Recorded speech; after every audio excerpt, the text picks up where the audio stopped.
আজকের এই সম্মেলনে আমার সংক্ষিপ্ত আলোচনার বিষয়, যে সকল আমল করলে আল্লাহ সুবহানাহু ওয়া তাআলা আমলকারীর জীবনের সমস্ত গুনাহকে ক্ষমা করে দেন। উক্ত শিরোনামে এক নাতি দীর্ঘ তথ্যবহুল গুরুত্বপূর্ণ আলোচনা তুলে ধরার চেষ্টা করব ইনশাআল্লাহ। আব্দুল্লাহ ইবনে আব্বাস রাদিয়াল্লাহু তাআলা আনহু বলেন, রাসূলুল্লাহ সাল্লাল্লাহু আলাইহি ওয়াসাল্লাম একদা জনৈক সাহাবীকে উপদেশ দিতে গিয়ে বলেছিলেন, ইগতানিম খামসান ক্বাবলা খামসিন। শোনো, তুমি তোমার জীবনের 5টি বিষয়কে গানিমাত মনে করো 5টি বিষয় আসার আগে। রাসূল সাল্লাল্লাহু আলাইহি ওয়াসাল্লাম আমাদের জীবনের 5টি বিষয়কে গানিমাতের মালের সাথে তুলনা করেছেন। 1, শাবাবাকা ক্বাবলা হারামিক। তুমি তোমার যৌবনকে গানিমাত মনে করো বার্ধক্য এসে যাওয়ার আগে। মানুষের জীবনে চিরদিন যৌবন থাকে না। যখনই মানুষ তার যৌবনকে হারায় তখনই বার্ধক্য এসে যায়। এজন্য রাসূল সাল্লাল্লাহু আলাইহি ওয়াসাল্লাম আমার আপনার যৌবন কালকে মূল্যায়ন করতে বলেছেন। 2, সিহাতেকা ক্বাবলা সাকামেক। তুমি তোমার সুস্থতাকে গানিমাত মনে করো অসুস্থতা এসে যাওয়ার আগে। মানুষের জীবনে সুস্থতা বেশি দিন থাকে না। যখনই সুস্থতা চলে যায় তখনই অসুস্থতা এসে যায়। যখন আমরা সুস্থ থাকি এই সময়টাকে নফল সালাত, সিয়াম, অন্যান্য ইবাদত বন্দেগীর মাধ্যম দিয়ে মূল্যায়ন করা উচিত। না হলে এমন একদিন আসবে আপনি মসজিদে ঢুকবেন, 2 রাকাত পড়ার ইচ্ছা করবেন, অসুস্থতার কারণে পারবেন না। এমন একদিন আসবে আপনি 2-4টি নফল সিয়াম পালন করার ইচ্ছা করবেন, অসুস্থতার কারণে পারবেন না। এজন্য রাসূল সাল্লাল্লাহু আলাইহি ওয়াসাল্লাম বলেছেন, তুমি তোমার সুস্থতাকে গানিমাত মনে করো অসুস্থতা এসে যাওয়ার আগে। 3, গিনাকা ক্বাবলা ফাকরিক। তুমি তোমার সচ্ছলতাকে, সুদিনকে গানিমাত মনে করো অসচ্ছলতা আর দুর্দিন আসার আগে। হয়তো আপনার জীবনের সাথে আজকের আলোচনার একাংশ মিলেও যেতে পারে। আপনি দরিদ্র মানুষ ছিলেন, রিক্সা ভ্যান চালিয়ে দিনমজুর দিয়ে জীবিকা নির্বাহ করতেন। নিজে না খেয়ে যেই ছেলেকে খাইয়েছেন, নিজে না পড়ে যেই ছেলেকে পরিয়েছেন, নিজে বহুদিন পুরাতন ছেঁড়া জামা কাপড় পরেছিলেন, ছেলেকে বুঝতে দেননি, তাকে নতুন জামা কাপড় কিনে দিয়েছিলেন। জীবনের সঞ্চিত সম্পদ দিয়ে 5 কাঠা জমি কেনা ছিল আপনার, এটা বিক্রি করে দিয়ে ছেলেকে একটা বড় চাকরি ধরিয়ে দিলেন। ছেলে আজকে বড় একটা চাকুরি করে, মোটা অঙ্কের বেতন পায়, আহাল পরিবার নিয়ে শহরে বসবাস করে, আপনার খোঁজ খবর নেয় না, আপনার দেখভাল করে না, আপনার খরচের যোগান দেয় না। আজকে আপনি অসুস্থ, ডাক্তার দেখাবেন, ছেলের কাছে এতিমের মতো হাত পাততে হচ্ছে। আজকে আপনি অসুস্থ, ঔষধ কিনে খাবেন, মেয়ের কাছে এতিমের মতো হাত পাততে হচ্ছে। রাসূল সাল্লাল্লাহু আলাইহি ওয়াসাল্লাম বলেছেন, তোমার জীবনের এই দুর্দিন আর অসচ্ছলতা এসে যাওয়ার আগে তুমি তোমার সুদিন আর সচ্ছলতাকে গানিমাত মনে করো। 4 ফারাগাকা কবলা শুগলেক, তুমি তোমার অবসরকে গানিমাত মনে করো, ব্যস্ততা এসে যাওয়ার আগে। আল্লাহ সুবহানাহু ওয়া তাআলা আমাদেরকে অবসর দিয়েছেন গানিমাত হিসেবে, আমাদের ভালোবেসে অত্যন্ত দয়া করে মায়া করে অবসর সময়টা আমাদের দিয়েছেন। অবসর আল্লাহর দেওয়া যত নিয়ামত, তার মধ্যে গুরুত্বপূর্ণ একটা নিয়ামতের নাম। মানুষকে আল্লাহ যত নিয়ামত দিয়েছেন, তার মধ্যে গুরুত্বপূর্ণ এক নিয়ামতের নাম অবসর। আমরা অবসর থাকলেই তাস খেলি, লুডো খেলি, দাবা খেলি, ক্যারাম বোর্ড খেলি, নানান পাপ কাজে ব্যস্ত থাকি। অবসর আল্লাহ দিয়েছেন ব্যস্ততম সময়ের ইবাদত বন্দেগীর ঘাটতি ত্রুটি বিচ্যুতিকে পূরণ করার জন্য। রাসূল সাল্লাল্লাহু আলাইহি ওয়াসাল্লাম বলেন, কিয়ামতের দিন আল্লাহ সুবহানাহু ওয়া তাআলা বলবেন, দেখো আমার এই বান্দার ফরজ সালাতের অবস্থা কি। ফজর, জোহর, আসর, মাগরিব, এশা, জুমার সালাত আদায় করা ফরজ। ব্যস্ততার কারণে ত্রুটি বিচ্যুতি থেকে গেছে, কমতি ঘাটতি থেকে গেছে। তখন আল্লাহ সুবহানাহু ওয়া তাআলা বলবেন, দেখো আমার এই বান্দার নফল কোনো সালাত আছে কিনা। নফল সালাত মানে ওযু করার পরেই 2 রাকাত সালাত যদি আপনার আদায় করা থাকে। নফল সালাত মানে মসজিদে ঢুকেছেন, বসার আগেই 2 রাকাত সালাত যদি আপনার এটা পড়া থাকে। নফল সালাত মানে সালাতুত তওবা, নফল সালাত মানে সালাতুল ইস্তিখারা। এই সালাতগুলি যদি আমার আপনার থাকে, আল্লাহ সুবহানাহু ওয়া তাআলা বলবেন, বান্দার এই নফল সালাতগুলির মাধ্যম দিয়ে ফরজ সালাতের ত্রুটি বিচ্যুতি ঘাটতি কমতিকে পূরণ করে দাও। এজন্য অবসর সময়কে 2-4 রাকাত নফল সালাত আদায়ের মাধ্যম হিসেবে গ্রহণ করা আমাদের উচিত। কিয়ামতের দিন আল্লাহ সুবহানাহু ওয়া তাআলা বলবেন, দেখো আমার এই বান্দার ফরজ সিয়ামের খবর কি। রমজানের সিয়াম ফরজ ছিল, যদি আমাদের সিয়ামে কমতি ঘাটতি ত্রুটি বিচ্যুতি থেকে থাকে, আল্লাহ সুবহানাহু ওয়া তাআলা বলবেন, দেখো আমার এই বান্দার নফল সিয়াম আছে কিনা। নফল সিয়াম মানে সপ্তাহে 2 দিন, সোমবার বৃহস্পতিবারের সিয়াম। নফল সিয়াম মানে প্রত্যেক আরবি মাসের 13, 14, 15 তারিখের সিয়াম। নফল সিয়াম মানে আরাফার সিয়াম। নফল সিয়াম মানে মুহররমের সিয়াম। নফল সিয়াম মানে শাওয়াল মাসের 6টি সিয়াম। যদি আমাদের এই নফল সিয়ামগুলি পালন করা থাকে, এটা দিয়ে আল্লাহ সুবহানাহু ওয়া তাআলা আমাদের রমজানের সিয়ামের ঘাটতি ত্রুটি বিচ্যুতিকে, ভুল ভ্রান্তিকে পূরণ করে দিবেন। অতএব আমরা যখন অবসর থাকি, এই সময়গুলিকে 2-4টি নফল সিয়াম আদায়ের মাধ্যম হিসেবে গ্রহণ করা উচিত। যেই সময় অবসর আছেন, তাসবিহ, তাহলিল, জিকির, আজকার এগুলো করে অতিবাহিত করা উচিত। 5 হায়াতুকা কাবলা মাউতিক, তুমি তোমার জীবনকে গানিমাত মনে করো। মৃত্যু এসে যাওয়ার আগে আমার আপনার জীবনের যাবতীয় পাপকে ঠেকাতে হবে, ক্ষমা করিয়ে নেওয়ার ব্যবস্থা করতে হবে মৃত্যু এসে যাওয়ার আগে। আবু হুরায়রা রাদিয়াল্লাহু তাআলা আনহু বলেন, রাসূল সাল্লাল্লাহু আলাইহি ওয়াসাল্লাম বলেছেন, আল্লাহ সুবহানাহু ওয়া তাআলা দিনে তার 1 হাত প্রসারিত করেন, যাতে রাতের পাপীরা ক্ষমা চাইতে পারে আর তিনি ক্ষমা করতে পারেন।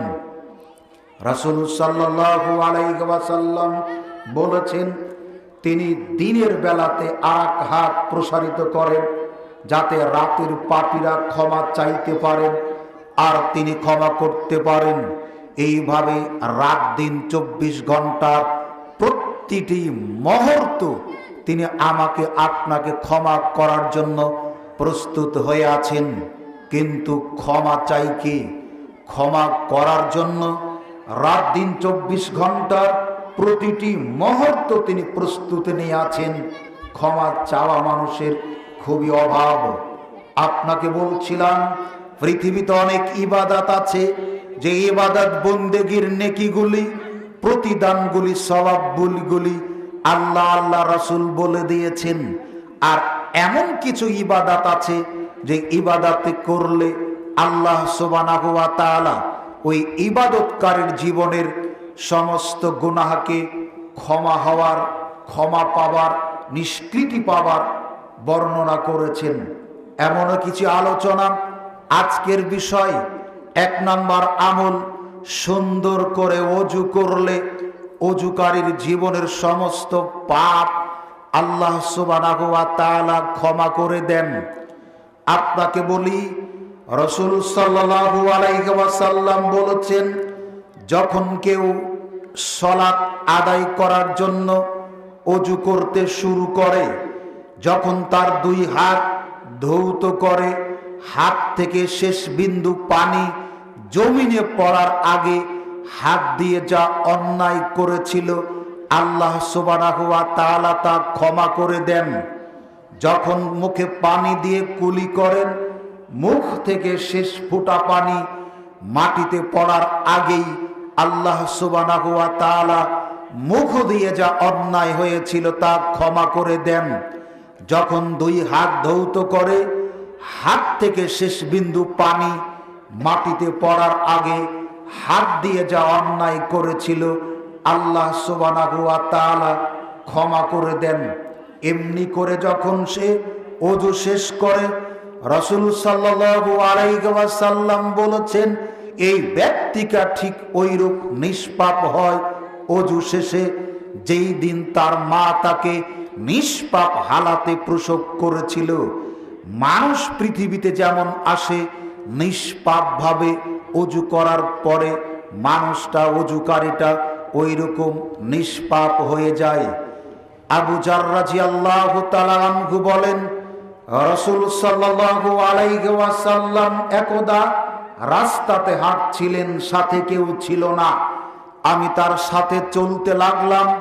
তিনি কিছু দূর অগ্রসর হওয়ার পরে একটা গাছের 2টি ডাল ধরে ঝাঁকুনি দিলেন, যার ফলে গাছের নরম পাতাগুলি জমিনের উপরে খসে পড়তে লাগলো।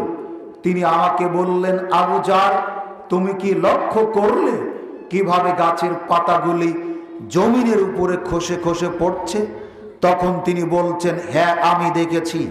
তখন তিনি বলছেন, যখন কেউ ওযু করে তার দেহ থেকে পাতগুলি ওইভাবে ঝরে যায় যেইভাবে গাছ থেকে পাতাগুলি ঝরে গেল। অতএব মানুষের জীবনের যাবতীয় পাপকে ঠেকানোর, ক্ষমা করিয়ে নেওয়ার গুরুত্বপূর্ণ একটা মাধ্যমের নাম পরিপূর্ণভাবে ওযু করা। আবু হুরায়রা রাদিয়াল্লাহু তাআলা আনহু বলেন, রাসূল সাল্লাল্লাহু আলাইহি ওয়াসাল্লাম বলেছেন, আলা উনাব্বিউকুম মা ইয়ামহুল্লাহু বিহিল খাতায়া ওয়া ইয়ারফাহু বিহিদ দারাজা। সাহাবীরা, আমি কি তোমাদেরকে এমন কিছু আমলের কথা অবহিত করব না, বলে দিব না? যদি তোমরা ওই আমলটি করো, ইয়ামহুল্লাহু বিহিল খাতায়া, বিনিময়ে আল্লাহ সুবহানাহু ওয়া তাআলা তোমাদের সমস্ত পাপকে, তোমাদের সকল অন্যায়কে তিনি নস্যাৎ করে দিবেন, মিটিয়ে দিবেন, ক্ষমা করে দিবেন। সাহাবীরা বললেন, জি বলুন। তখন তিনি বলছেন, ইসবাগুল উজুগে আলাল মাকারেহা, তোমার কষ্ট হচ্ছে তারপরেও পরিপূর্ণভাবে ওযু করা। কষ্ট হওয়া সত্ত্বেও পরিপূর্ণভাবে যারা ওযু করে, কনকনে ঠান্ডা আপনার বেশ কষ্ট হয়, তারপরেও সুন্দর করে ওযু করেন। অসুস্থতার পরেও সুন্দর করে ওযু করেন। রাসূল সাল্লাল্লাহু আলাইহি ওয়াসাল্লাম বলেছেন, পরিপূর্ণভাবে ওযু করলে ওযুকারীর জীবনের সমস্ত পাপকে আল্লাহ সুবহানাহু ওয়া তাআলা ক্ষমা করে দেন। এখানে শেষ নয়, ওয়ায়ারফাউ বিহিদ দারাজা, এর মাধ্যম দিয়ে আল্লাহ সুবহানাহু ওয়া তাআলা তার পদমর্যাদাকে বৃদ্ধি করে দেন জান্নাতের ভিতরে। বোঝা গেল হাদিসটি থেকে মানুষের জীবনের পাপগুলিকে নস্যাৎ করিয়ে নেওয়ার, ক্ষমা করিয়ে নেওয়ার গুরুত্বপূর্ণ একটা মাধ্যম হলো সুন্দর করে উজু করা। রাসূল সাল্লাল্লাহু আলাইহি ওয়াসাল্লাম বলেছেন, মুয়াজ্জিন আজানে যা বলে তোমরাও তাই বলো, মুয়াজ্জিন আজানে যা বলে তোমরাও তাই বলো। দুইটা জায়গা ছাড়া, তার একটা হলো হাইয়া আলাস সালাহ আর হাইয়া আলাল ফালাহ। হাইয়া আলাস সালাহ আর হাইয়া আলাল ফালাহ যখন বলবেন মুয়াজ্জিন, তখন তোমরা বলো লা হাওলা ওয়ালা কুওয়াতা ইল্লা বিল্লাহ। তাছাড়া মুয়াজ্জিন যেখানে যা বলবে তোমরাও তাই বলো। মান ক্বালা মিন কলবিহি দাখালাল জান্নাহ। আল্লাহর নবী বলেছেন, যে ব্যক্তি অন্তর থেকে এই বাক্যগুলি বলবে সে আল্লাহর জান্নাতে প্রবেশ করবে। জাবের রাদিয়াল্লাহু তাআলা আনহু বলেন, রাসূল সাল্লাল্লাহু আলাইহি ওয়াসাল্লাম বলেছেন, মান ক্বালা হিনা ইয়াসমাউন নিদা আল্লাহুম্মা রাব্ব হাযিহিদ দাওয়াতিত তাম্মা ওয়াস সালাতিল কায়িমা আতি মুহাম্মাদানিল ওয়াসিলাতা ওয়াল ফাজিলা ওয়াবআসহু মাকামান মাহমুদানিল্লাযী ওয়া'আদতা হাল্লাত লাহুশ শাফাআতি ইয়াউমাল কিয়ামা। সম্মানিত উপস্থিতি, রাসূল সাল্লাল্লাহু আলাইহি ওয়াসাল্লাম বলেছেন, যখন মুয়াজ্জিন তার আযান শেষ করে, আযান শোনার পরে যারা পড়বে আল্লাহুম্মা রাব্বা হাযিহি থেকে শুরু করে ওয়া আত্তাহ পর্যন্ত, মুয়াজ্জিনের আযান শেষের দোয়া হলো আল্লাহুম্মা রাব্বা হাযিহি থেকে শুরু করে ওয়া আত্তাহ পর্যন্ত। রাসূল সাল্লাল্লাহু আলাইহি ওয়াসাল্লাম বলেছেন, হাল্লাত লাহুশ শাফাআতি ইয়াউমাল কিয়ামা। এই ব্যক্তির জন্য সুপারিশ করা কিয়ামতের দিন আমার জন্য জরুরি হয়ে যাবে। আজানের পরে যারা এই দোয়া পড়বে, এই দোয়া পাঠকারী ব্যক্তির জন্য কিয়ামতের দিন সুপারিশ করা আমার জন্য জরুরি হয়ে যাবে। আমরা দুনিয়াবি জীবনে সুপারিশ বুঝি, কিন্তু পরকালীন জীবনের সুপারিশ সম্পর্কে বুঝি না। আপনি মোটরসাইকেল, বাইক চালান, রাস্তাতে চলাফেরা করেন, মোবাইল কোর্ট বসেছে, পুলিশ আপনাকে ধরেছে, আপনার হেলমেট নেই, ড্রাইভিং লাইসেন্স নেই, গাড়ি রেজিস্ট্রেশন নেই, আপনি অনেক টাকার মামলা খাবেন। আপনার আত্মীয় স্বজন কেউ আছে বা আপনার দলীয় কোনো নেতা ফেতা আছেন, তার কাছে আপনি মোবাইল করলেন, ওই প্রান্ত থেকে আপনাকে বলা হচ্ছে ডিউটিতে যিনি আছেন তাকে মোবাইলটা দেন। আপনি পুলিশকে মোবাইলটা দিলেন, ওই প্রান্ত থেকে কি যেন বলল, পুলিশ আপনাকে বলছেন যে আপনি চলে যান। বোঝাতে পারেনি। এর নাম কি? বলেন না, এর নাম কি? যদি ওই সুপারিশটা অন্যায়, নাজায়েজ, যে তার উচিত ছিল ড্রাইভিং লাইসেন্স করা, তার উচিত ছিল গাড়ি রেজিস্ট্রেশন করা, তার উচিত ছিল হেলমেট নিয়ে বাইক চালানো, অন্যায় কাজে সুপারিশ, দুনিয়া থেকে বাঁচছেন। রাসূল সাল্লাল্লাহু আলাইহি ওয়াসাল্লাম বলেছেন, কিয়ামতের মাঠে আমার উম্মতের যে যেখানে আটকাবে, যে যেখানে বিপদে পড়বে, এই বিপদে পড়া ব্যক্তি দুনিয়াতে থাকতে আমার উপরে যদি দরুদ পড়ে থাকে, আমি তাকে সুপারিশ করে ওই জায়গা থেকে বাঁচাবো। কিয়ামতের মাঠের বিপদ থেকে বাঁচার, উদ্ধার পাওয়ার, সুপারিশ পাওয়ার গুরুত্বপূর্ণ একটা মাধ্যম আজানের পরে এই দোয়া পড়া। সম্মানিত উপস্থিতি, রাসূল সাল্লাল্লাহু আলাইহি ওয়াসাল্লাম বলেছেন, মুয়াজ্জিনের আজানের পরে তোমরা দরুদ পাঠ করো। যে ব্যক্তি আমার উপরে একবার দরুদ পাঠ করে, আল্লাহ সুবহানাহু ওয়া তাআলা এই দরুদ পাঠকারীর উপর 10 বার রহমত নাজিল করেন। তার আমল থেকে একটা গুনাহকে কেটে দেন, তার আমল নামায় একটা নেকি লিখে দেন, তার পদমর্যাদা আল্লাহ সুবহানাহু ওয়া তাআলা বৃদ্ধি করে দেন। সাদ বিন আবি ওয়াক্কাস রাদিয়াল্লাহু তাআলা আনহু বলেন, রাসূল সাল্লাল্লাহু আলাইহি ওয়াসাল্লাম বলেছেন, মান ক্বালা হিনা ইয়াসমাউল মুয়াজ্জিন আশহাদু আল্লা ইলাহা ইল্লাল্লাহু ওয়াহদাহু লা শারীকা লাহু। পড়ুন তো সবাই, আশহাদু আল্লা ইলাহা ইল্লাল্লাহু ওয়াহদাহু লা শারীকা লাহু ওয়া আশহাদু আন্না মুহাম্মাদান আবদুহু ওয়া রাসূলুহু রাজিতু বিল্লাহি রাব্বান ওয়া বিল ইসলামি দীনান ওয়া বিমুহাম্মাদিন নাবিয়্যান। আমরা অনেকেই দোয়াটা জানি, কিন্তু আমাদের জানার বাহিরে আশ্চর্যজনক এক দোয়া আল্লাহর নবী বলেছেন, মুয়াজ্জিনের আজান শোনার পরে নারী পুরুষ ছোট বড় যেই হোক না কেন, যারা এই দোয়াটা পড়ে, কি আশহাদু আল্লা ইলাহা ইল্লাল্লাহু ওয়াহদাহু লা শারীকা লাহু ওয়া আশহাদু আন্না মুহাম্মাদান আবদুহু ওয়া রাসূলুহু রাজিতু বিল্লাহি রাব্বান ওয়া বিল ইসলামি দীনান ওয়া বিমুহাম্মাদিন নাবিয়্যান। মুয়াজ্জিনের আজানের পরে যারা এই দোয়াটা এই পর্যন্ত পাঠ করবে, আল্লাহর নবী বলেছেন, গুফিরা লাহু মা তাকাদ্দামা মিন জামবিহি। এই দোয়া পাঠকারী ব্যক্তির অতীত জীবনের যত পাপ ছিল আল্লাহ ক্ষমা করে দিবেন। আমরা অনেকেই জানি না যে এই দোয়াটা আজানের পরেও পড়া যায়। জি, পড়া যায়। পড়া যায় তো কেমন? এই দোয়াটা পড়লে রাসূল সাল্লাল্লাহু আলাইহি ওয়াসাল্লাম বলেছেন, এই ব্যক্তির অতীত জীবনের যাবতীয় পাপকে আল্লাহ সুবহানাহু ওয়া তাআলা ক্ষমা করে দিবেন। আপনাকে বলছিলাম 3 নাম্বার আমল, যে আমল করলে আমলকারীর জীবনের সমস্ত গুনাহ আল্লাহ সুবহানাহু ওয়া তাআলা ক্ষমা করে দিবেন। উসমান রাদিয়াল্লাহু তাআলা আনহু বলছেন, আমার ওযু ছিল, তারপরেও আমি ওযুর পানি আনালাম, আমি আমার বাম দিকে ওযুর পাত্রটা রাখলাম, সেখান থেকে পানি নিয়ে 2 হাতের কবজি পর্যন্ত আঙ্গুল খেলাল করে 3 বার ধৌত করলাম, মুখে পানি দিয়ে গড়গড়ার সাথে কুলি করলাম, নাকে পানি দিয়ে নাক ঝেড়ে পরিষ্কার করলাম, মুখমণ্ডল ধৌত করলাম, ডান হাত কোনই পর্যন্ত, তারপরে বাম হাত কোনই পর্যন্ত 3 বার করে ধৌত করলাম।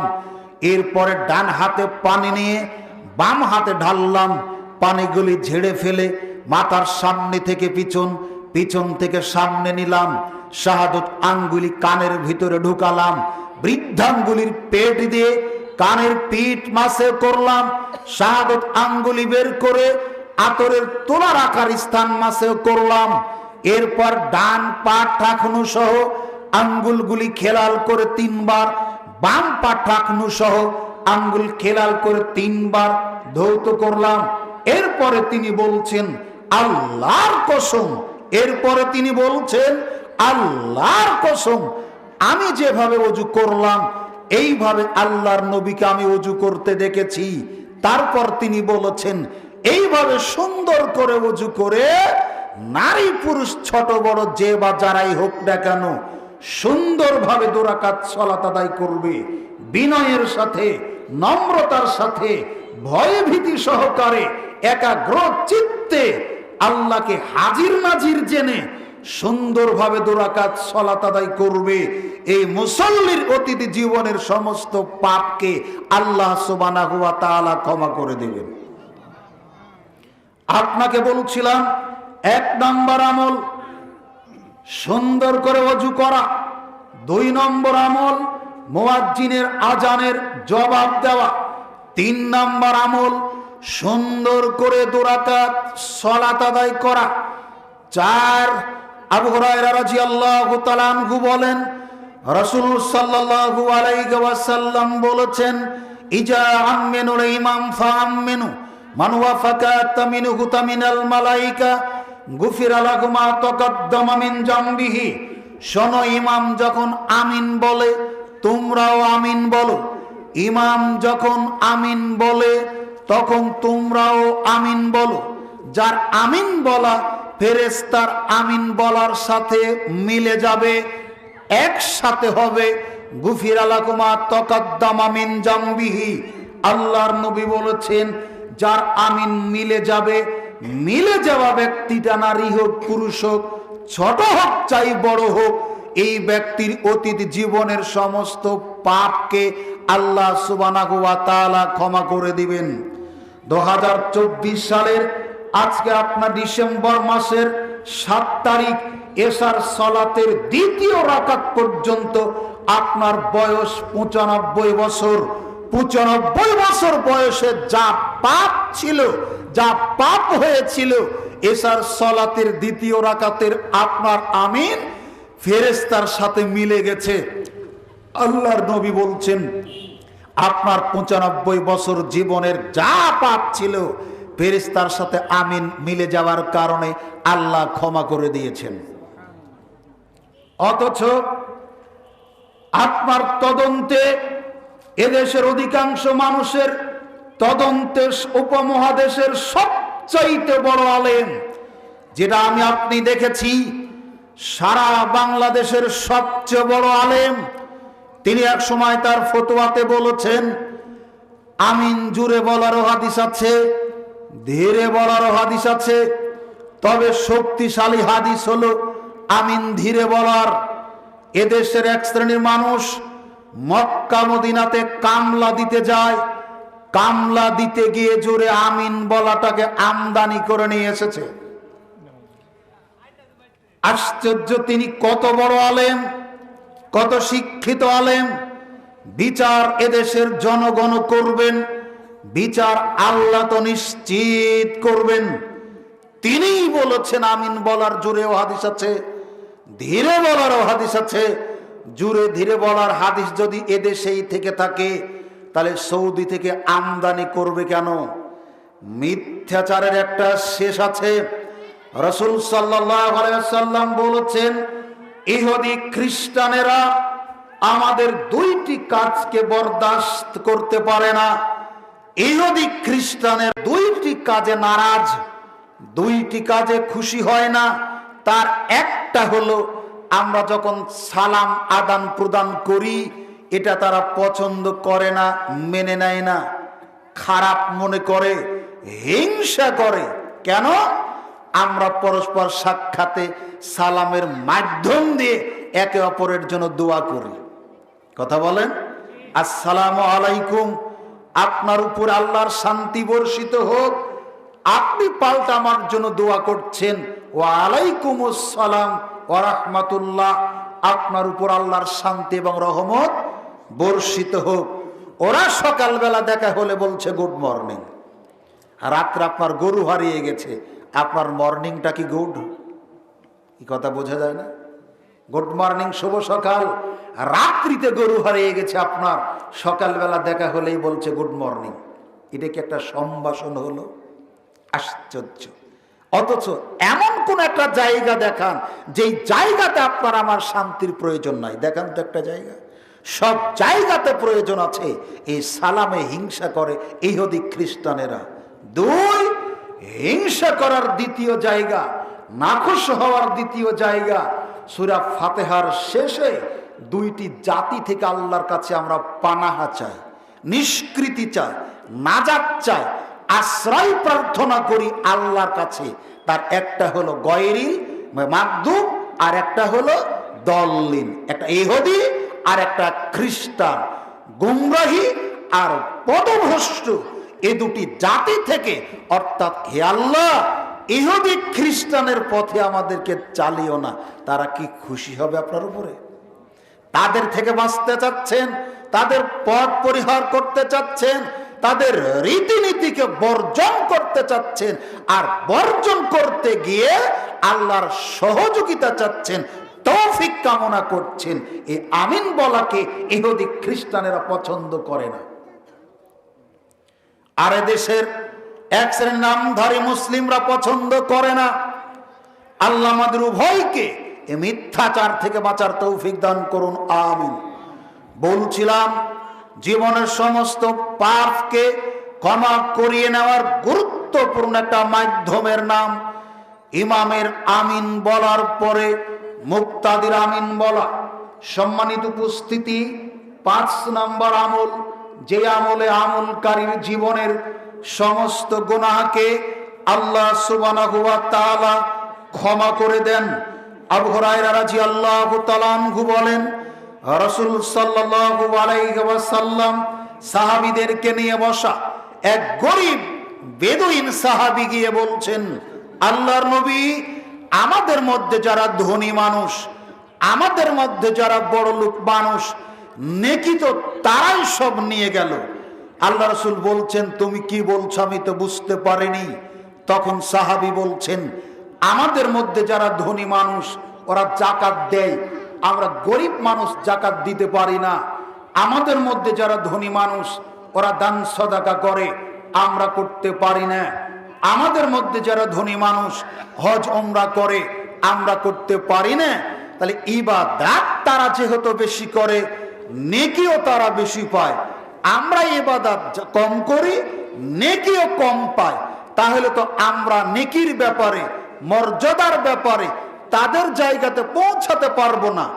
তখন রাসূল সাল্লাল্লাহু আলাইহি ওয়াসাল্লাম বলছেন, শোনো, আমি কি তোমাদেরকে এমন কিছু আমলের কথা বলে দিব না, তোমরা যখন ওই আমলগুলো করবে তোমাদের ধনী ভাইয়েরা নেকির ব্যাপারে যেই জায়গাতে পৌঁছে গেছে তোমরাও সেই জায়গাতে পৌঁছে যাবে।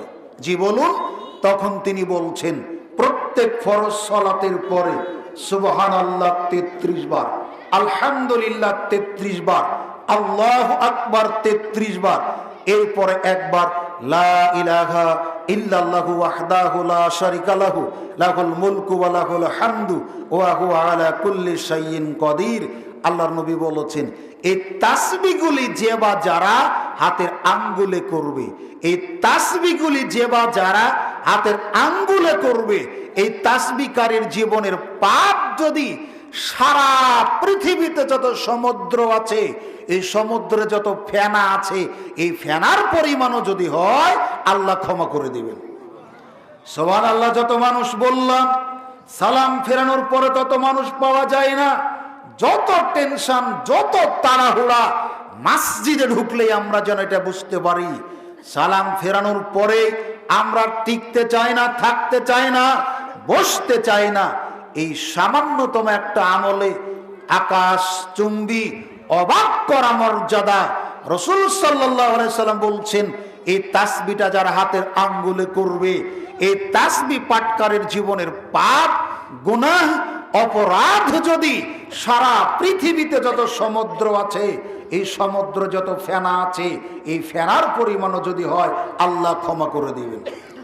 সম্মানিত উপস্থিতি, চলুন আপনাকে নিয়ে যাচ্ছি 6 নম্বর আমল, যে আমল করলে আমলকারীর জীবনের সমস্ত পাপকে আল্লাহ সুবহানাহু ওয়া তাআলা ক্ষমা করে দিবেন। মহান আল্লাহ বলেন, আমি মুমিন বান্দাদেরকে, আমার মনোনীত বান্দাদেরকে পরীক্ষা করি ভয় দিয়ে, ভীতি দিয়ে, ক্ষুধা দিয়ে, তৃষ্ণা দিয়ে, জানমালের ক্ষয়ক্ষতি দিয়ে। সম্মানিত উপস্থিতি, আপনি আল্লাহর ইবাদত করবেন, আপনাকে অসুস্থ হতে হবে, আপনার জানমালের ক্ষয়ক্ষতি হবে, আপনার ফসলের ক্ষতি হবে, অথচ দেখবেন আপনার প্রতিবেশী একজন নামাজ পড়ে না, পশ্চিম চিনে না, পূর্ব চিনে না, রমজানের সিয়াম পালন করে না, দুনিয়ার কোনো অসুস্থতা তার বাড়িতে নেই, একসাথে জমিনে ফসল ফলান, আপনার জমি থেকে পোকা ছাড়ে না, আর পাশের আইলে দেখবেন ওর জমিনে পোকাই লাগে না। বিশ্বাস করুন, এটা আল্লাহ আপনাকে দিয়েছেন পরীক্ষা করার জন্য, এটা আল্লাহর পরীক্ষা। তিনি তো এমনটাই বলেছেন, ওয়ালা নাবলুওয়ান্নাকুম বিশাইইম মিনাল খাউফি ওয়াল জুই ওয়া নাকসিম মিনাল আমওয়ালি ওয়াল আনফুসি ওয়াস সামারাতি ওয়া বাশশিরিস সাবিরিন। আল্লাহ সুবহানাহু ওয়া তাআলা বলছেন, আমি তাদেরকে পরীক্ষা করি ভয় ভীতি দিয়ে, ক্ষুধা তৃষ্ণা দিয়ে, জানমালের ক্ষয়ক্ষতি করে। এই সমস্ত কিছুকে যারা সবর অবলম্বন করে, ধৈর্য ধারণ করে, হে নবী তুমি তাদেরকে জান্নাতের শুভ সংবাদ দাও। রাসূল সাল্লাল্লাহু আলাইহি ওয়াসাল্লাম বলেছেন, কোন মুসলিমের গায়ে যদি কাঁটা বাঁধে আল্লাহর মাধ্যম দিয়ে তাকে গুনাহমুক্ত করেন। কোন মুসলিমের যদি জ্বর হয়, এই জ্বর দিয়ে আল্লাহ তাকে গুনাহমুক্ত করেন। বিশ্বাস করুন, অসুস্থতা আল্লাহর নিয়ামত। আল্লাহ যার কল্যাণ চান তাকে অসুস্থতা দেন, আল্লাহ যার কল্যাণ চান না তাকে অসুস্থতা দেন না। আমাদের ভুল ধারণা সমাজের মানুষের, লোকটা যদি ভালোই হবে তাহলে এত অসুখ বিসুখ কেন হবে, লোকটা যদি ভালোই হবে তাহলে না খেয়ে থাকবে কেন। মনে রাখবেন, পরীক্ষা যত বড়, প্রতিদান তত বড়। পরীক্ষা যত বড়, প্রাপ্তি তত বড়। রাসূল সাল্লাল্লাহু আলাইহি ওয়াসাল্লাম বলেছেন, যখন কেউ অসুস্থ হয়, কোনো দিনই ভাই অথবা বোন তার সাথে যদি সাক্ষাৎ করার যায়, যতক্ষণ তার সেবায় লিপ্ত থাকে, যতক্ষণ অসুস্থ মানুষের খেদমত করে, রাসূল সাল্লাল্লাহু আলাইহি ওয়াসাল্লাম বলেছেন, অসুস্থ মানুষেরও খেদমত করে না, অসুস্থ মানুষের সেবা করে না, ও হলো জান্নাতের ফল গোড়ায়। যতক্ষণ অসুস্থ মানুষের সেবা করে, ততক্ষণ জান্নাতের ফল গোড়ায়। এরপর আপনি অসুস্থ, জিজ্ঞাসা করছেন কেউ, আঙ্কেল আপনি কেমন আছেন, চাচা আপনি কেমন আছেন, আপনি কি বলেন? না, এখানে মানসিকতা একটু ভালো তাই বলছেন আলহামদুলিল্লাহ, কিন্তু আমার মনে হয় না, হয়তোবা বলছেন কোনো মতে যায়, অথবা বলছেন খুব ভালো যাচ্ছে না, অথবা বলছেন ডায়াবেটিসের পরিমাণ একটু বেশি। কথা বলেন। এখানে এসেছেন মন মানসিকতা কিছুটা হলেও ভালো আছে, এই জন্য হয়তো বলছেন। আপনাকে জিজ্ঞাসা করলে বলেন আলহামদুলিল্লাহ, জি না বলেন, এটা বলিনি, কিন্তু আলহামদুলিল্লাহ বলা মানুষের সংখ্যা খুবই, কথা বলেন, সংখ্যা খুবই কম। শুনে যান, আজকে চেষ্টা করুন। রাসূল সাল্লাল্লাহু আলাইহি ওয়াসাল্লাম বলেছেন, অসুস্থ মানুষকে যখন জিজ্ঞাসা করা হয় আপনি কেমন আছেন, যদিও মনে করে অসুস্থতাটা আল্লাহ করেছেন আমাকে পরীক্ষা করার জন্য, এই বিশ্বাস রেখে সে যদি বলে আলহামদুলিল্লাহ, আল্লাহ নবী বলেছেন তখন থেকে আগের জীবনের তার যত পাপ ছিল আল্লাহ ক্ষমা করে দেবেন। আমরা পারি না, আমরা একেবারে টেনশন ফিল করি, আমরা একবারে নাজেহাল হয়ে যায়, মনে হয় অসুস্থতা থেকে আর বাঁচবো না, মরেই যাব। এই জন্য আমরা সবর অবলম্বন করতে পারি না, নানান কথা বলে এটাকে মূল্যায়ন করার চেষ্টা করি। জীবনের গুনাহ তো শেষ হয়, এখানেই শেষ নয়। আল্লাহ সুবহানাহু ওয়া তাআলা ফেরেশতাদেরকে বলেন, হে আমার ফেরেশতারা তোমরা শোনো, আমার এই বান্দা সুস্থ থাকলে 5 ওয়াক্ত সালাত মসজিদে জামাতের সাথে আদায় করত, অসুস্থতার কারণে পারে না, বিছানায় আদায় করে, মসজিদে জামাতের সাথে আদায় করলে যেই পরিমাণ নেকি তোমরা লিখতে, অসুস্থতায় বাড়িতে পড়েছে তো কি হয়েছে, সম পরিমাণ নেকি তার আমলনামায় লিখে দাও। আল্লাহ সুবহানাহু ওয়া তাআলা বলবেন, হে ফেরেশতারা শোনো, আমার এই বান্দা সুস্থ থাকলে তাহাজ্জুদ পড়ে, অসুস্থতার কারণে তাহাজ্জুদ পড়তে পারেনি, তারপরেও তাহাজ্জুদ পড়লে যেই পরিমাণ নেকি তোমরা লিখতে, না পড়ার কারণে সম পরিমাণ লিখে দেখে দাও। একটাই শুধু আমাদের করতে হবে, অসুস্থতাটা আল্লাহ দিয়েছেন এ বিশ্বাস রেখে শুকরিয়া আদায় করতে হবে। পারবো না আমরা? ইনশাল্লাহ বলেন না। অসুস্থতা কে দেন? পরীক্ষা করার জন্য। সুস্থতা করার মালিক কে? আল্লাহ। অতএব আমরা সুস্থতা আল্লাহর নিয়ামত, অসুস্থতাও মুমিনের জন্য করলেন, মুমিনের সুস্থতাও করলেন, অসুস্থতাও করলেন। কাফের মনে করে অসুস্থতা দিয়ে তাকে আল্লাহ অকল্যাণে ফেলেছেন, নাউযুবিল্লাহ। অতএব জীবনের সমস্ত গুনাহ মাফ করিয়ে নেওয়ার গুরুত্বপূর্ণ একটা মাধ্যমের নাম অসুস্থতায় আল্লাহর শুকরিয়া আদায় করা। সম্মানিত উপস্থিতি, বলছিলাম 7 নম্বর আমল, যে আমল করলে আমলকারীর জীবনের সমস্ত গুনাহকে আল্লাহ সুবহানাহু ওয়া তাআলা মাফ করে দেন, ক্ষমা করে দেন। এই মতো রকম 7 নম্বর আমল হলো আল্লাহর পথে জীবন দেওয়া।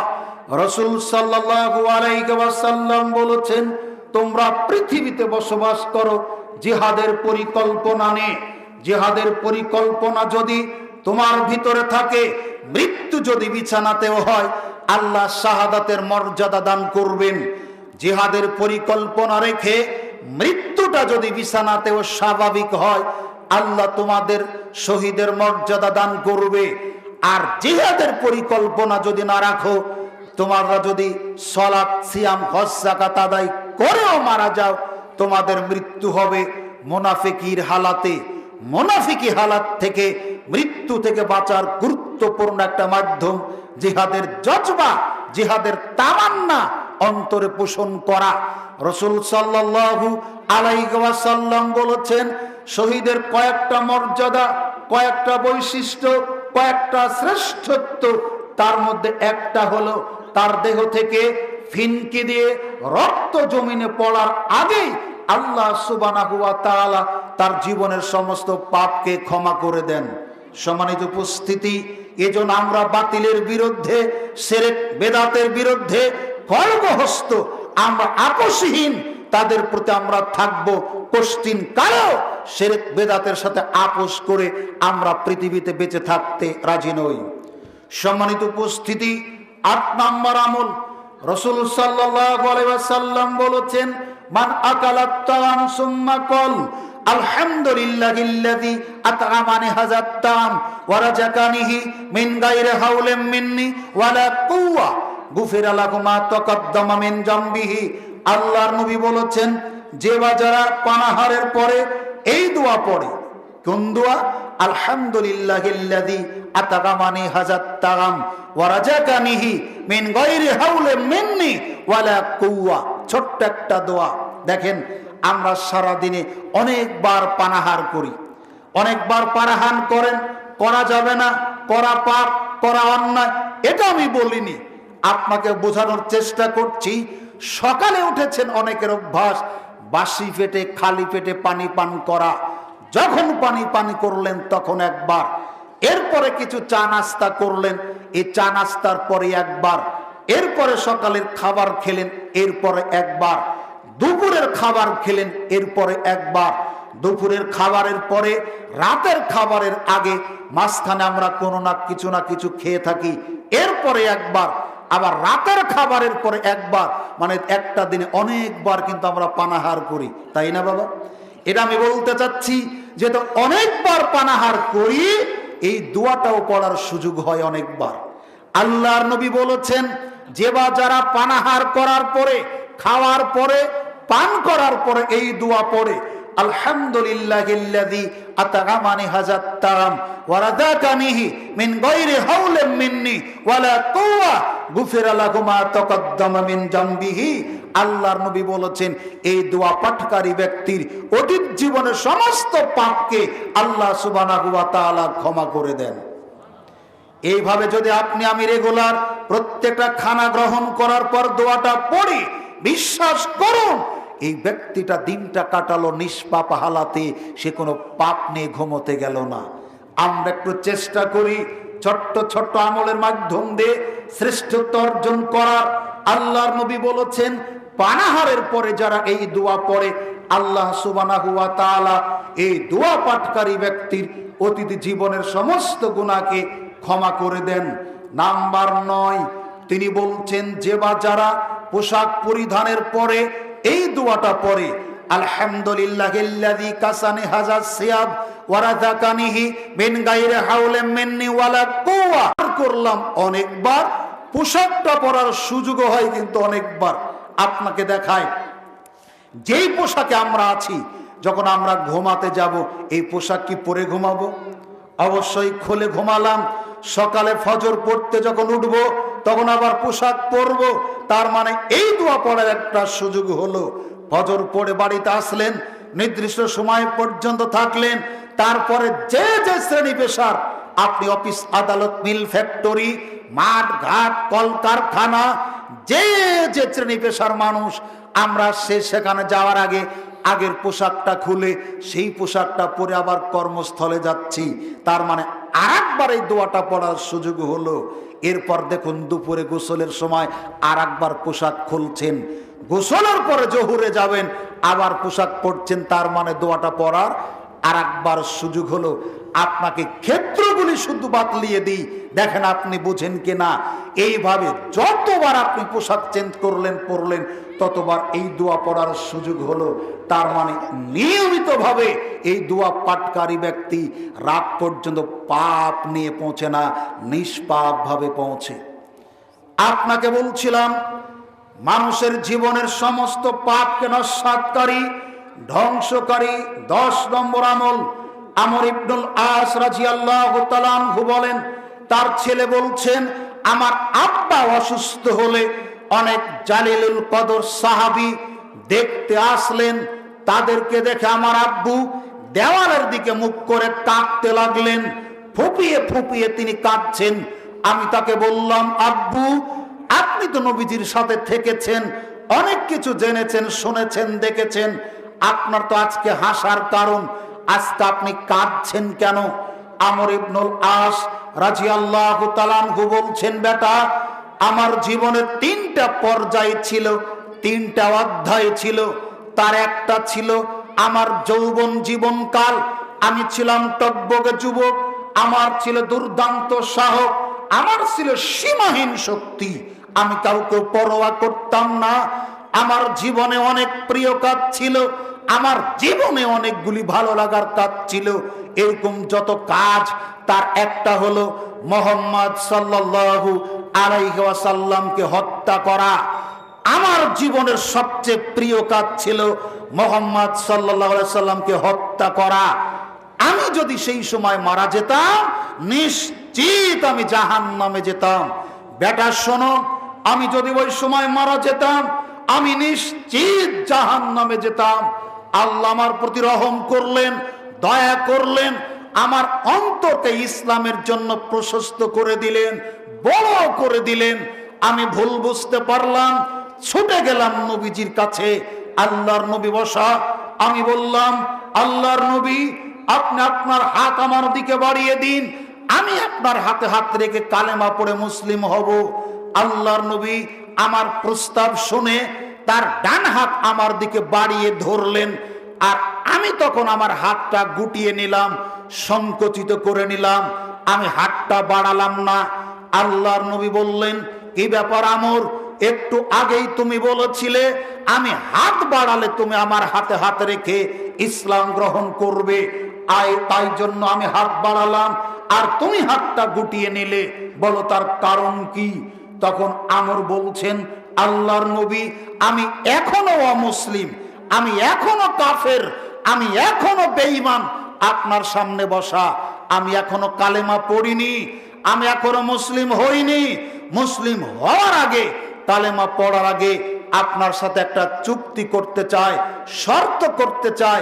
বলুন তো, আমি যদি আপনার হাতে হাত রেখে ইসলাম গ্রহণ করি, কালেমা পড়ে, তাহলে আমার আগের জীবনের পাপগুলির কি হবে?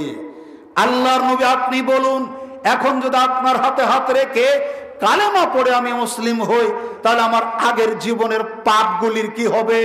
তখন আল্লাহর নবী বলছেন, আমর, তুমি কি জানো না, যখন একটা মানুষ ইসলাম গ্রহণ করে, ইসলাম গ্রহণ করার আগে তার জীবনে যত পাপ ছিল, ইসলাম গ্রহণ করার কারণে আল্লাহ তার সমস্ত পাপকে ক্ষমা করে দেন। এজন্য আজকের মাহফিল থেকে সারা দেশের বিদেশের অমুসলিম দিন ভাই বোনদের বিনয়ের সাথে অনুরোধ করি, ইসলাম গ্রহণ করুন, শান্তিতে থাকতে পারবেন। ইসলাম গ্রহণ করুন, শান্তিতে থাকতে পারবেন। ইসলাম গ্রহণ করুন, শান্তিতে থাকতে পারবেন। ইসলাম গ্রহণ মানুষের অতীত জীবনের সমস্ত পাপকে ঠেকায়, সমস্ত পাপকে ধ্বংস করে দেয়।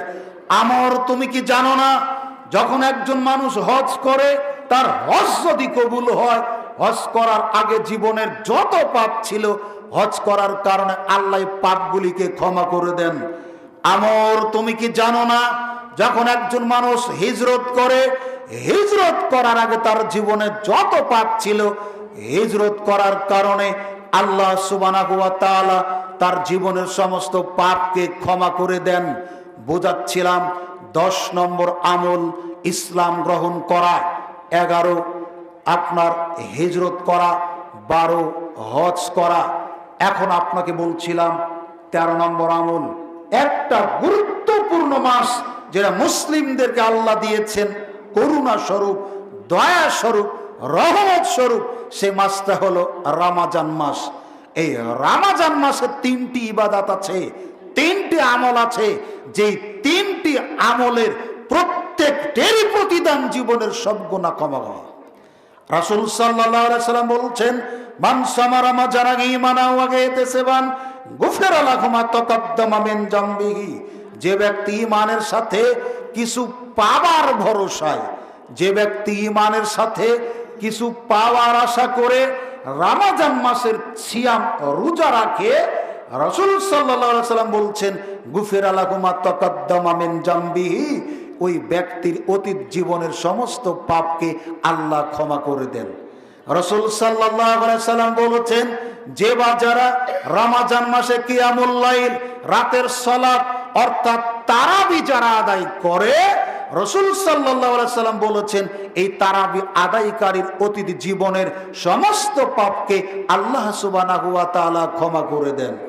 একই মাস আর একটা আমল, রাসূল সাল্লাল্লাহু আলাইহি সাল্লাম বলেছেন যে ব্যক্তি ইমানের সাথে কিছু পাবার প্রত্যাশায় লাইলাতুল কদরে আমল করে, ইবাদত করে, আল্লাহ ওই ব্যক্তির অতীত জীবনের সমস্ত পাপকে ক্ষমা করে দেন। আপনার আমার জীবনে বহু রমজান এসেছে, হেলায় কাটিয়ে দিয়েছি, অবহেলায় শেষ করে ফেলেছি। আপনি প্রতি বছরই বলেন এবার রমজানে যা হয়েছে হয়েছে, আগামী বছর যদি বেঁচে থাকি একটা সিয়াম নষ্ট করব না, আগামী বছর যদি বেঁচে থাকি একদিনও তারাবির সালাত আমি কাজা করব না। কিন্তু এবছরও পারেননি। আপনাকে দেখে মনে হয় ওই বাইক আলার কাহিনী, পকেট ভর্তি টাকা আছে, বাইকটা অ্যাপাসি বা পালচার, মাঝে মধ্যেই পেট্রোল পাম্প, আপনার ফুয়েলের কাঁটাটা বারবার আপনাকে সিগন্যাল দিচ্ছে সামনের পাম্পে তুমি পেট্রোল অকটেন ভরো। আপনি মনে করছেন পকেটে তো টাকা আছে, সামনের পাম্পে ভরলেই হবে, এখানে তো চলে এসেছি সামনের পাম্পে ভরলেই হবে। এইভাবে যেতে যেতে এমন জায়গাতে ফুয়েলহীন হলো আপনার বাইকটা, সামনে পিছনে যেই দিকে যান 5 কিলোর আগে আর কোনো পাম্প নেই। এই বাইক আলার যেমন দুঃখের সে মানে পকেট ভর্তি টাকা থাকা সত্ত্বেও আপনার যেন জীবনের কোনো গতি নেই। প্রতি বছর রমজান আসার পরেও কত দিন যে রমজান পেয়েছেন, একই মাসে 3টি আমল, জীবনের সব গুনাহকে ক্ষমা করিয়ে নেওয়ার আর কোনো মাসে নাই। আল্লাহর দেওয়া 12টি মাসের রমজান ছাড়া আর কোনো মাসে নেই যেই মাসে 3টি আমলের প্রতিটি আমলেরই প্রতিদান আমলকারীর জীবনের সব গুনাহ ক্ষমা করা। সম্মানিত উপস্থিতি, আর এক নজরে বলে বাকি আলোচনার দিকে যাওয়ার চেষ্টা করি। অন্তত 15টা মাধ্যম আলোচনা করেছি, যে 15টা মাধ্যম অবলম্বন করলে আমলকারীর জীবনের সমস্ত পাপকে আল্লাহ সুবহানাহু ওয়া তাআলা ক্ষমা করে দেন। এক, সুন্দর করে ওযু করলে, অতএব অনুরোধ করি ওযুতে তাড়াহুড়া না করি, ওযুতে তাড়াহুড়া না করি, সুন্দর করে ওযু করলে জীবনের সব গুনাহ মাপ হয়। 2, মুয়াজ্জিনের আজানের জবাব দিলে জীবনের সব গুনাহ মাপ হয়।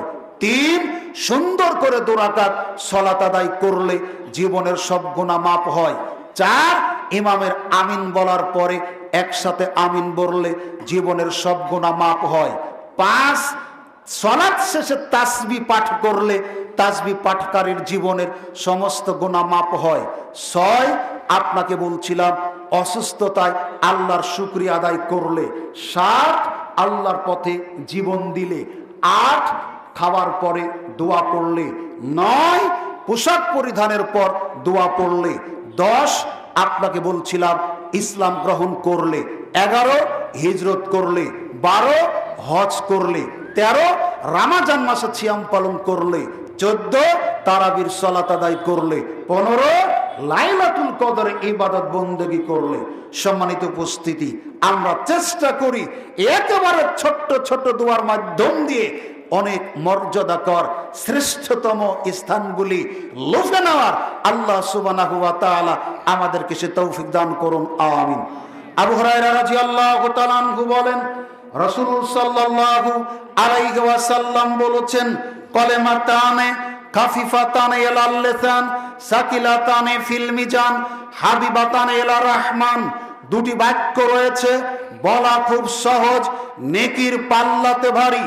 বলা খুব সহজ, মিজানের পাল্লাতে ভারী, রবের কাছে অতীব প্রিয়। বাক্য 2টি হলো সুবহানাল্লাহি ওয়া বিহামদিহি সুবহানাল্লাহিল আযীম। আল্লাহর নবী বলেছেন, নারী পুরুষ ছোট বড় যেই হোক না কেন, প্রতিদিন যারা 100 বার করে এই তাসবিহটা পাঠ করবে তার আমল নামায় 1000 নেকি লেখা হবে। যত সময় আপনি ক্যারাম বোর্ড খেললেন তত সময় এই তাসবিহ 100 বার নয় 1000 বার পড়া সম্ভব। রাসূল সাল্লাল্লাহু আলাইহি ওয়াসাল্লাম বলেছেন, সুবহানাল্লাহিল আযীম ওয়া বিহামদিহি।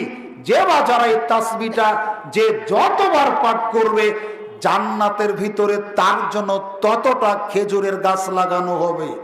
আপনি যতক্ষণ দাবা খেললেন ততক্ষণ এই তাসবিহটা 1-2 বার নয়, হাজারো বার পড়া সম্ভব। রাসূল সাল্লাল্লাহু আলাইহি সাল্লাম বলেছেন, জান্নাতের ভিতরে অসংখ্য ভান্ডার রয়েছে। আছে ফলের ভান্ডার, আছে দুধের ভান্ডার, আছে মধুর ভান্ডার, আছে শরাবের ভান্ডার। এরকম অসংখ্য ভান্ডার দিয়ে আল্লাহ জান্নাতকে পরিপূর্ণ করে সাজিয়ে রেখেছেন। তিনি বলছেন, লা হাওলা ওয়ালা কুওয়াতা ইল্লা বিল্লাহ, লা হাওলা ওয়ালা কুওয়াতা ইল্লা বিল্লাহ। নারী পুরুষ ছোট বড় রাত দিন 24 ঘন্টা যে যখন যে যতবার পাঠ করবে জান্নাতের ততটা ভান্ডারের মালিক সে হবে। বিবেচনা আপনার, স্টলে বসে যতক্ষণ গীবত করলেন, মানুষের বদনাম করলেন, ততক্ষণ এই তাসবিহটা লক্ষ কোটি বার পড়া সম্ভব। এগুলো পড়ার মাধ্যম দিয়ে অবসর সময়গুলিকে মূল্যায়ন করার চেষ্টা করুন।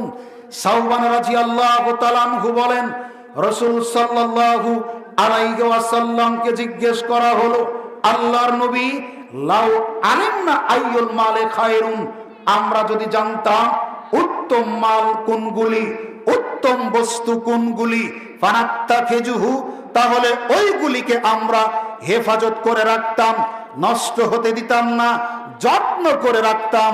আল্লাহ নবী বললেন, আফজালুহু, উত্তম বস্তু হলো লিসানুন জাকিরুন, ওই মুখ হলো উত্তম, যেই মুখ আল্লাহকে স্মরণ করে, জিকির আজকার তাসবিহ তাহলিল করে, সুবহানাল্লাহ, আলহামদুলিল্লাহ, আল্লাহু আকবার, লা হাওলা ওয়ালা কুওয়াতা ইল্লা বিল্লাহ, সুবহানাল্লাহি ওয়া বিহামদিহি, সুবহানাল্লাহিল আযীম, সুবহানাল্লাহিল আযীম ওয়া বিহামদিহি।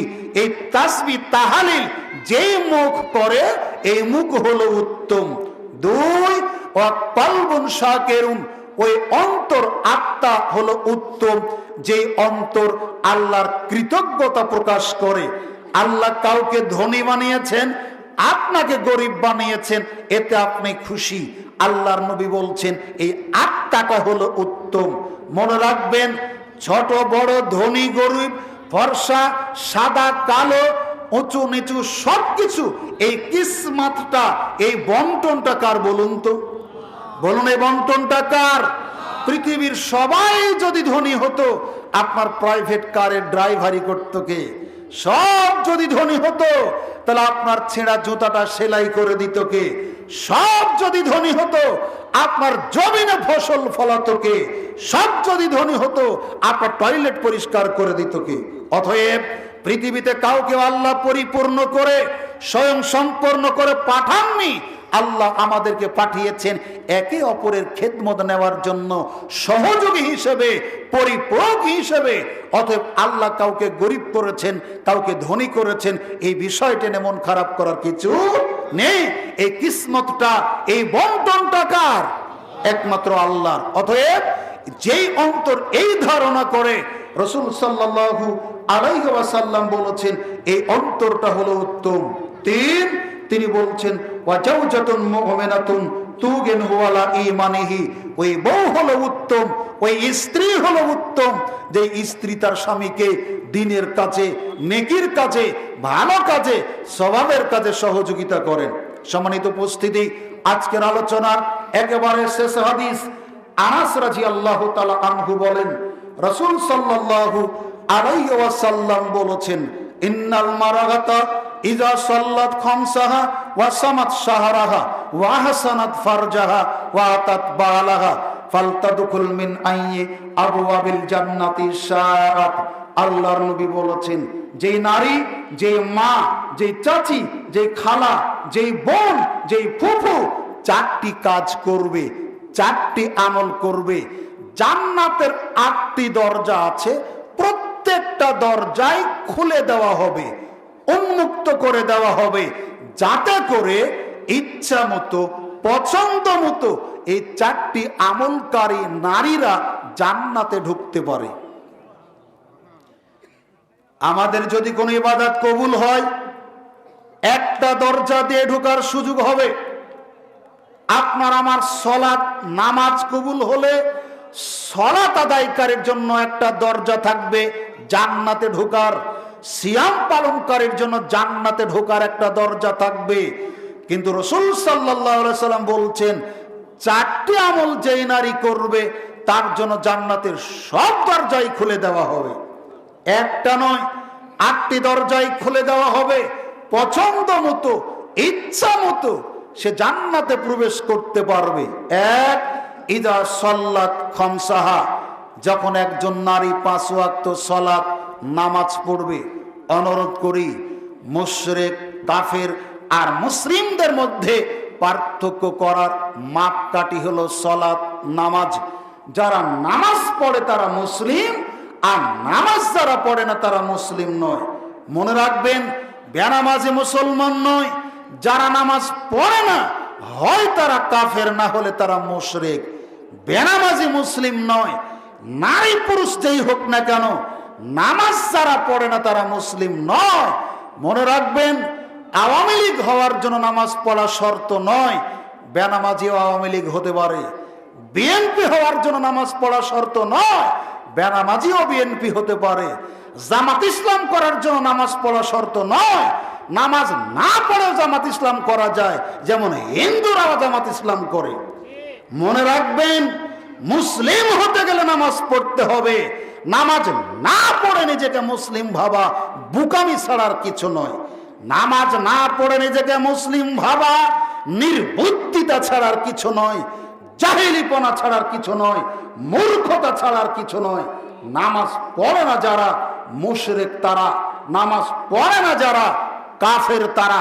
বলছিলাম, নারীদের জান্নাতে যাওয়ার প্রথম কাজ 5 ওয়াক্ত সালাত, নামাজ। 2, ওয়াসামাত শাহরাহা, রমজানের 1 মাস সিয়াম পালন করা। 3, ওয়াহসানাত ফারজাহা, লজ্জাস্থানের হেফাজত করা। মা বোন, আপনি পিঠ পেট ঢেকে রাখুন, মাথার কাপড়ের সাথে বক্ষ দেশ ঢেকে রাখুন, পর্দা করে চলুন, নেকাব হিজাব পরে চলুন, কণ্ঠের আওয়াজ নিচু করুন। রাস্তার মাঝখান দিয়ে চলবেন না, চলতে হলে এক সাইড দিয়ে চলুন। জামা কাপড় রাস্তা ধারের কাছে শুকাতে দিবেন না, মানুষের দৃষ্টি যাতে না পড়ে এমন জায়গাতে শুকাতে দিবেন।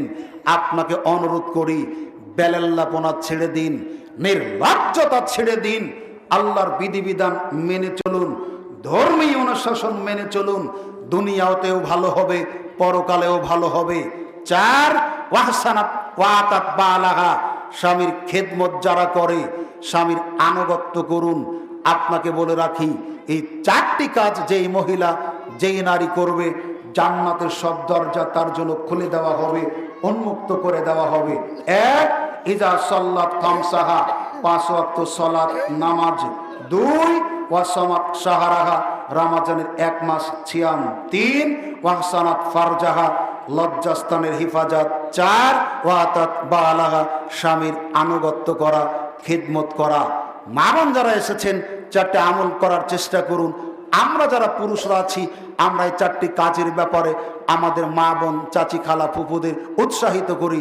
আল্লাহ সুবহানাহু ওয়া তাআলা আমাদের একে অপরের সহযোগী হওয়ার তৌফিক দান করুন, আল্লাহুম্মা আমিন। সম্মানিত উপস্থিতি, আপনাদের অনুরোধ করব, সারা দেশে অসংখ্য প্রতিষ্ঠান, দেশের শিক্ষা ব্যবস্থার প্রতি দৃষ্টিপাত করলে বোঝা যায় এক সময় হয়তো বই পুস্তক থাকবে, শিক্ষা প্রতিষ্ঠানের বিল্ডিং খাড়া হয়ে থাকবে, কিন্তু মানুষ আর শিক্ষিত হবে না। এই দুর্দিনেও মনে হচ্ছে আশার একটা সঞ্চার, হতাশা জীবনে আশার একটা বাণী। ছোট্ট ছোট্ট এই প্রতিষ্ঠানগুলি, আলোচনার এক পর্যায়ে বড় ভাইয়েরা তাদের আবেগটা প্রকাশ করছিল যে প্রচলিত শিক্ষা ব্যবস্থাতে দাখিল, আলিম, ফাজল পাশ করার পরেও একটা হুজুরকে দেখি দৈনন্দিন জীবনের অনেক দোয়া তাদের জানার বাহিরে, জানে না, এমনিতে কলম পকেটে নিয়ে ঘুরে। আলহামদুলিল্লাহ, ক্লাস 1, 2 এর বাচ্চারা দৈনন্দিন জীবনের যত দোয়া যখন তারা মুখস্থ পড়ে, অনেক বৃদ্ধ পিতৃতুল্য মুরব্বীদের কাঁদতে দেখেছি। এই বয়সে তারা পারেনি। এই দুর্দিনেও আজকে ভালো একটা পাওয়া আমাদের। অনুরোধ করব, সময় যেহেতু কম, আমি শেষ প্রান্তে আপনাদের অনুরোধ করব একটা বিষয়। এই প্রতিষ্ঠানটা এমন কোন ক্লাস পর্যন্ত নয় যে যেই ক্লাস পর্যন্ত পড়ে যে সার্টিফিকেট আপনার বাচ্চা পেল এটা দিয়ে চাকরি হবে না, এমনটি কি? বোঝাতে পারি না আপনাদের। এই প্রতিষ্ঠানটা কি এমন কোন ক্লাস পর্যন্ত যে এই ক্লাস পর্যন্ত পড়লে একটা সার্টিফিকেট নিল, তার কোনো চাকরি হবে না, এই পর্যন্ত কি না। আপনার কাছে অনুরোধ, প্রতিষ্ঠান করেছেন আপনারা অনেক কষ্ট করে, আপনাদের প্রত্যেকটা ঘরে কোনো বাচ্চা যাতে তার জীবনের শুরুটা অন ইসলামিক শিক্ষা দিয়ে না হয়, এই প্রতিষ্ঠানগুলিতে দেবেন। ক্লাস 1, 2, 3 পাস করার পর আপনি আপনার ইচ্ছা মতো যে কোনো প্রতিষ্ঠানে দেবেন। পাশাপাশি অনুরোধ করব যে এই প্রতিষ্ঠানগুলিতে ক্লাস 1, 2, 3, 4 পরে আপনার ছেলে ওই প্রতিষ্ঠানের রোল নম্বর 1 আর এই প্রতিষ্ঠানগুলির রোল নম্বর 1 একটু কম্পেয়ার করেন। আমি অনুরোধ করব একটু কম্পেয়ার করেন। আমি ছোট্ট একটা মাদ্রাসা চালাই, আমি হলফ করে বড় গলায় আপনাদের বলতে পারি, পাশাপাশি অনেক প্রতিষ্ঠান একই জায়গাতে আছে। ওই সমস্ত সরকারি প্রতিষ্ঠানের শিক্ষকদের বাচ্চারাই আমার প্রতিষ্ঠানে বেশি টাকা দিয়ে পড়ায়। তারা জানে আমরা যে মানের পড়াই, এই পড়া দিয়ে বাচ্চা মানুষ করা সম্ভব নয়। উল্লেখযোগ্য যত কারণ তার একটা, শুক্রবার আর শনিবার বছরে তো আছে 52 শুক্রবার 52 শনিবার, 104 দিন, 365 দিনের মধ্যে বাদ দেন। সরকারি ছুটি 80-85 দিন বাদ দেন। আর দিবস তো খালি দিবস, রাতও দিবস করে ফেলেছে। দিবস তো দিবস, রাতও দিবস, সব কিছু মিলিয়ে তো একদিকে সময় কম, আর একদিকে সিলেবাসে যা আছে ভালো মানের আলেম না, মুসলমানের তো টিকিয়ে রাখা কঠিন ওই সিলেবাস পড়ে। বোঝাতে পারিনি। অতএব আপনার কাছে অনুরোধ করব, এই প্রতিষ্ঠানগুলিতে আপনার বাচ্চাদের শিক্ষার ভিতটা দিন। এটা শিক্ষা যদি থাকে এক সময় কাজ করবে, না হলে আপনার জাহান্নামে যাওয়ার জন্য আপনার কমলমতি ছেলে মেয়ে যথেষ্ট, আর কিছু লাগবে না যদি আপনি শিখিয়ে যান নাই কিছু। সেজন্য এই প্রতিষ্ঠানটার প্রতি আপনারা সকলে সুদৃষ্টি রাখবেন, এরা আমাদের অন্তরের চাওয়া। টাকা পয়সা দিয়ে, পরামর্শ দিয়ে, যদি কেউ কিছু নাও পারছেন অন্তত কোনো কাজ লাগলে 2 ঘন্টা কামলা দিয়ে সহযোগিতা করবেন। এটাও যদি না পারেন অন্তত বিরোধিতা করবেন না। বোঝাতে পারিনি। কিছুই যদি না পারেন অন্তত বিরোধিতা করবেন না। আল্লাহ সুবহানাহু ওয়া তাআলা এই প্রতিষ্ঠানগুলির প্রতি আমাদের আগ্রহী হওয়ার, আমাদের অন্তরকে আরো প্রশস্ত করার তৌফিক দান করুন, আমিন। যারা আজকের এই মাহফিলের আয়োজন করেছেন আল্লাহ তাদেরকে কবুল আর মঞ্জুর করুন, আমিন। আমাদের যারা মারা গেছেন আল্লাহ যেন তাদের কবরের শাস্তিকে মাফ করে দেন, আমিন। এই প্রতিষ্ঠানের সাথে যারা জড়িত, যে যেভাবে সহযোগিতা করছেন আল্লাহ তুমি তাদের সকলের সহযোগিতাকে কবুল আর মঞ্জুর করো, আমিন। যারা দান সাদাকা করেছেন এগুলোকে কবুল করে নাও, আমিন। অনেকের আত্মীয় স্বজন প্রবাস জীবনযাপন করছেন, আল্লাহ তুমি তাদের শরীর স্বাস্থ্যকে ভালো রেখো, ইনকামে বরকত দাও, আল্লাহুম্মা আমিন। পরিশেষে সারা পৃথিবীর মুসলিমদের উপরে যে জুলুম, নির্যাতন, অত্যাচার চলছে আল্লাহ তুমি গায়েবী মদদ দিয়ে, তোমার রহমত দিয়ে, দয়া দিয়ে আমাদেরকে রক্ষা করো, আমিন। আল্লাহ আমাদের দেশটাকে বহিঃশত্রুর আক্রমণ হতে তোমার নিজস্ব দয়া দিয়ে রক্ষা করো, আমিন। দেশ বিনির্মাণে জাতি, ধর্ম, বর্ণ সকলকে একযোগে কাজ করার তুমি তৌফিক দান করো, আমিন। আল্লাহ রাজনৈতিক প্রতিহিংসা বাদ দিয়ে এ দেশটা আমাদের সবারই এই মানসিকতা নিয়ে এসে দেশটাকে গড়ার প্রতি আমাদের সকলকে একে অপরের সহযোগী হওয়ার তুমি তৌফিক দান করো, আমিন। তোমার নিকটে আশাবাদ ব্যক্ত করে আমার জন্য দোয়া আছে আল্লাহ সুবহানাহু ওয়া তাআলার কাছে আপনাদের সুস্থতা, দীর্ঘায়ু, মঙ্গল ও কল্যাণ কামনা করে আজকের আলোচনা এখানে শেষ করছি। আসসালামু আলাইকুম ওয়া রাহমাতুল্লাহি ওয়া বারাকাতুহু।